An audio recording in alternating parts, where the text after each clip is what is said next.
All right, welcome back. So we are going to learn how to step-by-step create the box plot now that we have all of our numbers that we need to do so.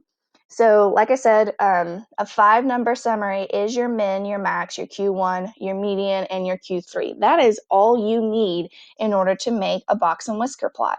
Okay, so let me see if I can move that down. In order to do this, the first thing you want to do is you want to put dots where all of those numbers are. Okay, so looking at my min is 5, so I'm going to look for 5. Here it is, but I'm not going to put the dot on the number line. I don't want to do that. Okay, what I'm going to do is I'm going to put the dot slightly above it. So I'm going to come over here and put my dot right there. Okay, then I'm going to look for 20 because that's my max. Same thing, I don't want to put the dot on 20, I want to put it slightly above, and I want to kind of keep it level with my other dot. And then I'm going to find my median, which is my Q2, which is 12, so I'm looking for 12. Same thing, I'm going to put the dot slightly above and try to keep it in line. My Q1 is 8.5. That tick mark is not 8.5. Please remember that. Please, please, please notice that.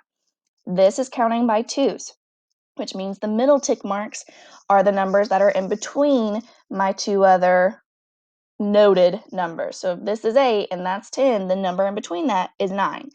But I need to find 8.5, so I have to go in between 8 and 9 and then place my dot there. Okay? And then the last one, 14, which is my Q3. There's 14, and then I'm going to place a dot. So now you should have 5 dots placed on your number line. Okay? Pause the video for a minute. Make sure you take the time to do that. Make sure you take the time to notice the number line and get your dot set up. Okay? All right, now that you've unpaused the video, let's go ahead and finish creating this box and whisker plot. So looking at your middle 3 dots, okay, so that's going to be your 8.5, your 12, and your 14. That's your Q1, your Q2, and your Q3. Looking at those 3 dots, you're going to create a box. You're going to create the box of the box and whisker plot. Okay, so doing so, start with your Q1. So I'm starting with 8.5, and I'm going to draw a long box connecting my Q1 and my Q3. Does everybody see that? How I've just connected through a box my Q1 and my Q3. Well, then what do I do with my Q2? Actually, I'm just going to draw a line right through the middle of it so that now it's connected to the box. Okay? So that is the box of your box and whisker plot. That's all you have to do. Connect your dots.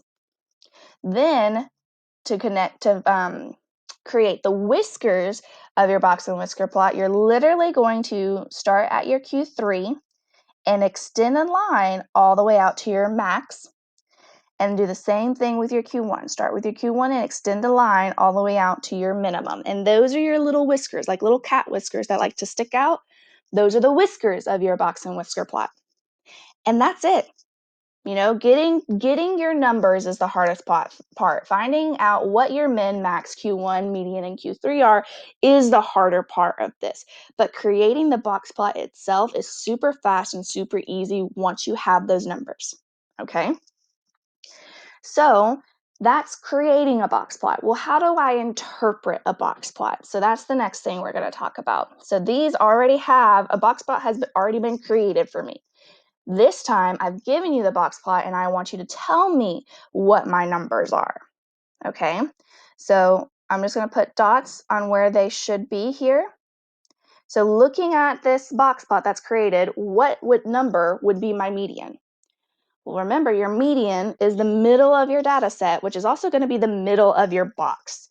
So your median is going to be this lucky number right here. And if I, put myself on that dot and look down, my number is 75. So that's my median. Okay.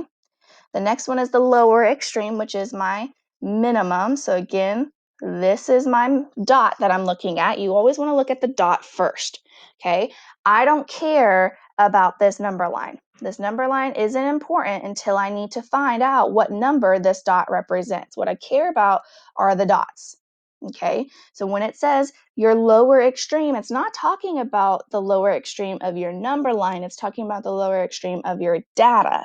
Okay, notice how my lower extreme of my data is 60, but my lowest end of my number line is 55.